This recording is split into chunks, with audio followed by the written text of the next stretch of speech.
I need to tell you something. When I first learned about Social Security, I got it completely wrong. Not slightly wrong, completely wrong. I spent years thinking one thing, while the reality was something else entirely. And the strange part? Almost everyone makes the same mistake I did. Subscribe if you want the truth behind Social Security. I've been studying this for years, and I'm about to share everything. Everyone tells you to wait until 70 for the maximum Social Security check. But here's what they've gotten backwards. It's not about getting the highest possible number on paper. It's about the right timing for your specific life, your specific health, your specific income picture, and the specific way you want to live the years between now and then. Let me say that again because it matters. The advice you've been hearing your whole life, the advice that gets repeated on every news show and in every financial magazine, the advice your neighbor swears by and your cousin's accountant insists on, that advice treats Social Security like a math problem with one right answer. But it isn't a math problem. It's a life problem.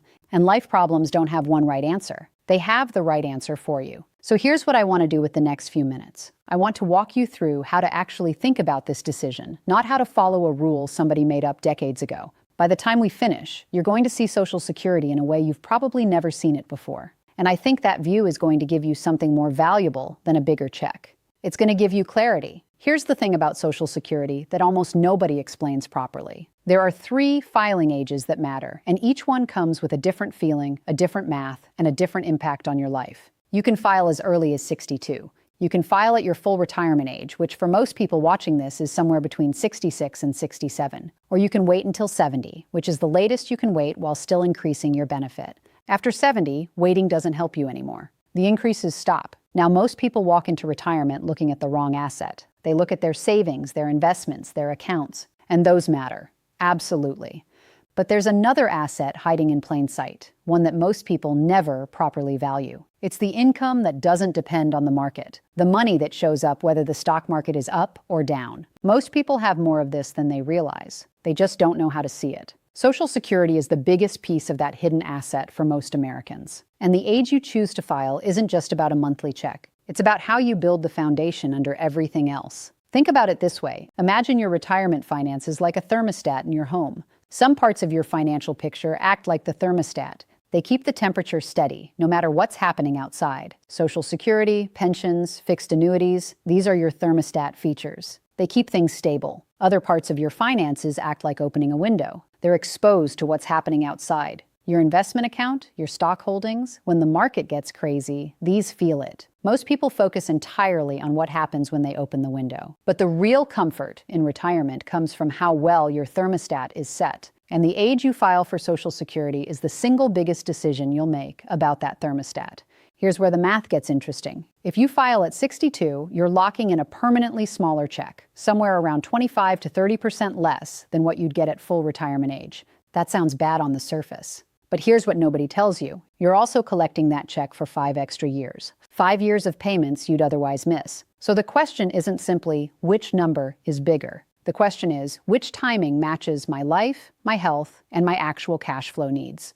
Now, if you wait until 70, every single year past your full retirement age adds about 8% to your check. That's a guaranteed 8% increase year after year with no market risk attached. There is nowhere else in the financial world where you can get a guaranteed 8% return with zero risk. Nowhere. So on paper, waiting looks like a no-brainer. But paper doesn't pay your bills between 62 and 70. Paper doesn't fund your trips while you're still healthy enough to take them. Paper doesn't account for the fact that you might not live to 90, no matter what the average tells you. This is why the question of the exact age isn't really one age. It's the age that fits the life you actually have, not the life the financial industry assumes you have. Here's something to remember. The goal isn't a big number. The goal is a steady life. Keep that with you as we continue.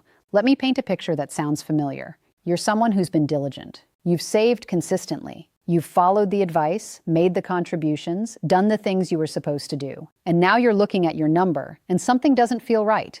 The number is respectable. Your friends would say you're doing well. But inside, there's a nagging feeling that something is missing. You're not sure if it's enough. You don't feel the peace you expected. Sound familiar? This is where most careful savers end up, with a number that looks good on paper but doesn't feel secure in real life. And here's what often closes that gap. It's not more saving. It's understanding how your Social Security fits into the picture. Because once you know what's coming in every month for the rest of your life, the savings number stops being the whole story. It becomes one piece of a bigger puzzle, Or maybe your situation is different. Maybe you've had a long career, maybe some bumps along the way, maybe not as much saved as you'd like.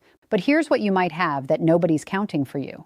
Years of Social Security contributions, maybe a pension from an old employer, maybe a spouse's income to consider, maybe a paid-off home. Your situation doesn't look like the success stories in the magazines. But when you look at the actual monthly income picture, it might look a lot stronger than you think. The difference between stress and peace isn't the size of your account. It's whether you understand what your income actually looks like. So let's talk about how to actually decide when to file, because this is where you finally see something most people never see clearly. Here's the first truth. Your health matters more than the math. If you have a strong family history of longevity, if your parents and grandparents lived into their 90s, if your doctor tells you you're in excellent shape, waiting becomes much more valuable.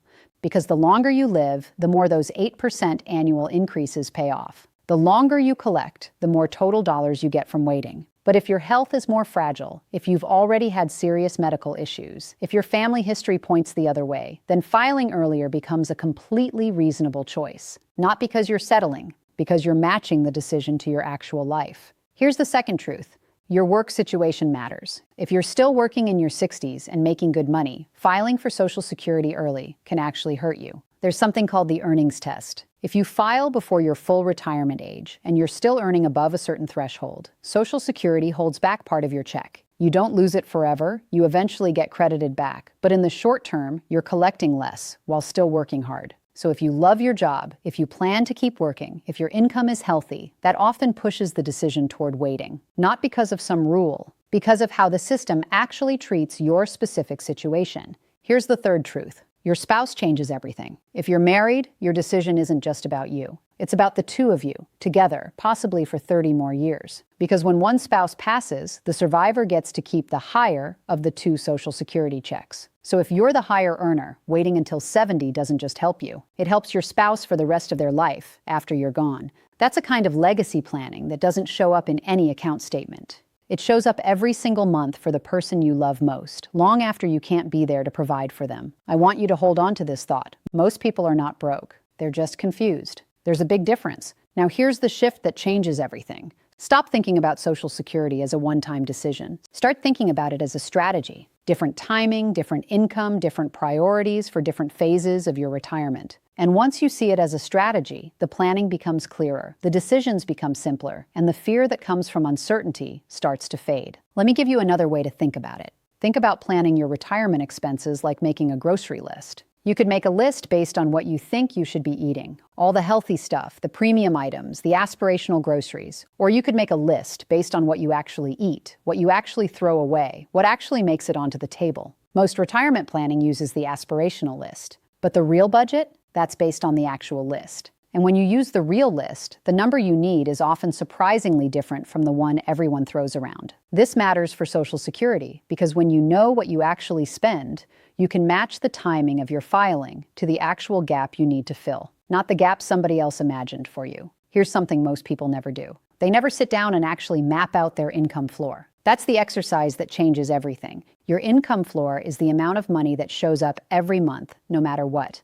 Social Security, pension if you have one, any annuity income, rental income, anything reliable. Once you know that floor, you know what your savings actually needs to cover. And once you know what your savings needs to cover, the Social Security filing decision suddenly gets much, much clearer. Because now you can ask the right question. Does filing at 62 give me a floor I can live on without burning through savings? Does waiting until 70 require me to drain accounts I shouldn't drain? Or is there a middle path, filing at full retirement age, that gives me the balance I actually need? Here's why this matters. Once you see the full picture, the decisions become clearer and the fear gets smaller. Let me explain something that almost nobody talks about. The break-even point. This is the age at which the larger checks from waiting catch up to all the smaller checks you would have collected by filing early. For most people, the break-even between filing at 62 and filing at full retirement age lands somewhere in their late 70s. The break-even between filing at full retirement age and waiting until 70 lands somewhere in the early 80s. So the question becomes, do you expect to live past those ages? And honestly, more importantly, do you want to live the years before those ages with less monthly income or more? Because the break-even math assumes you value $1 at 85, the same as you value $1 at 63. But most people don't. Most people value the dollars they can spend while they're still healthy enough to enjoy them. This isn't about optimism. It's about accuracy. The information you need isn't complicated. It's just different from what you've been told. Think of your retirement money like a river. When the river is moving forward, it's easy to think you don't need to pay attention to the current. But here's what happens. If you hit a rough patch early in retirement, if the market dips right when you start drawing down, that early damage can be hard to recover from. It's like the river. A strong current early on can push you far off course, even if things smooth out later. That's why the timing of your early withdrawals matters more than most people realize. Not because you did anything wrong, but because the sequence of your returns matters enormously. And here's how Social Security plays into that. If you file earlier, you take less pressure off your investment account during those critical first years. If you wait, you have to lean on savings more during the gap, which means you might be selling investments at the worst possible time.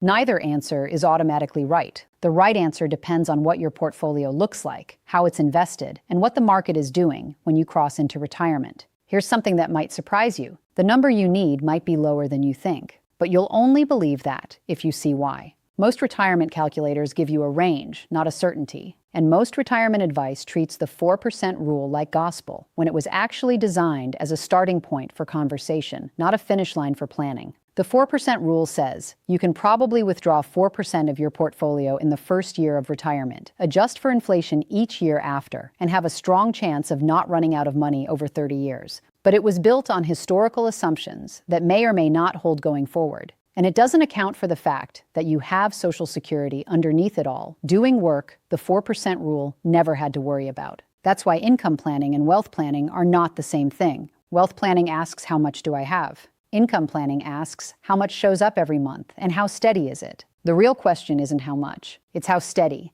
Now let's talk about something nobody warns you about: inflation. When you're working, inflation feels manageable. Your raises usually keep pace. Your career growth absorbs the bumps. But in retirement, inflation works differently. Every year, the same dollar buys a little less. Over 20 or 30 years, that small erosion turns into a big problem. And here's where Social Security shines in a way that very few people fully appreciate. Social Security adjusts for inflation. Every year, there's a cost of living adjustment that bumps your check up to keep pace with rising prices. Most pensions don't do that. Most fixed annuities don't do that. Most investment income certainly doesn't guarantee that. So the longer you live, the more valuable the inflation protection in your Social Security check becomes. That's another reason waiting can matter. You're not just locking in a bigger check, you're locking in a bigger base that will then grow with inflation for the rest of your life. Quick question. When's the last time you actually looked at your Social Security estimate in detail? Not the quick glance, the real look. If it's been a while, that's your homework after this video.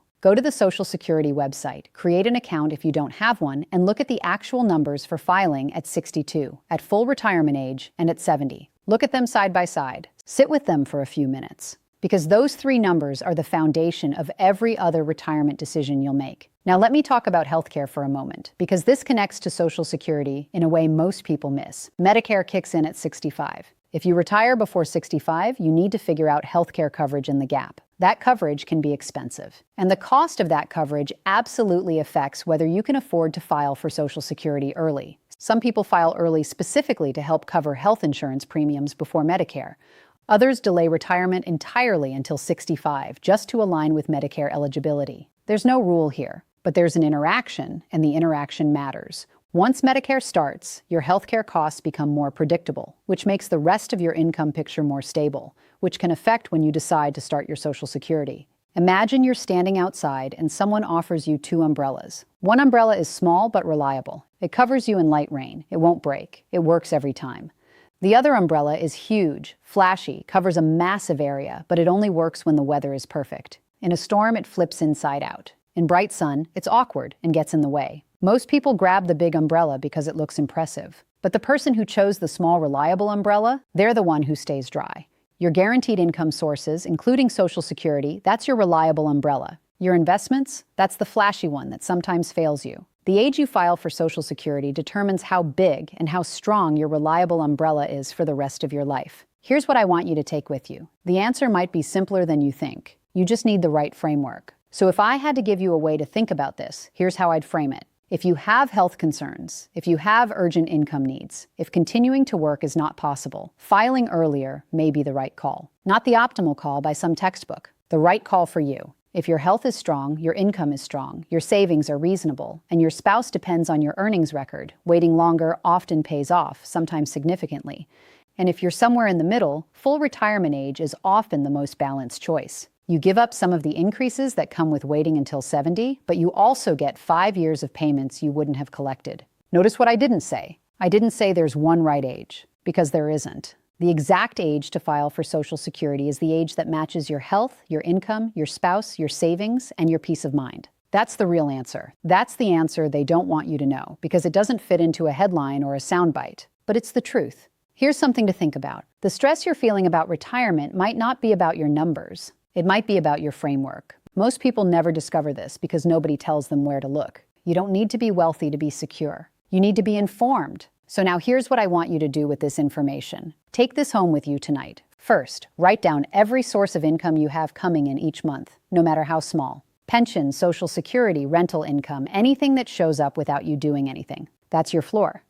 Second, look at the last 3 months of your actual spending, not what you budget for, what you actually spent. That's your real number. Third, subtract your floor from your real number. Whatever's left over, that's what needs to come from your savings. Now here's the key. Don't compare that to some massive target number you heard somewhere. Compare it to what you actually have. And now you have something nobody gave you before. A clear picture of where you actually stand and how the timing of your Social Security filing can either widen or close that gap. Once you do that exercise, the question of when to file for Social Security stops being abstract. It becomes specific. You can run the numbers for filing at 62 and see what your gap looks like.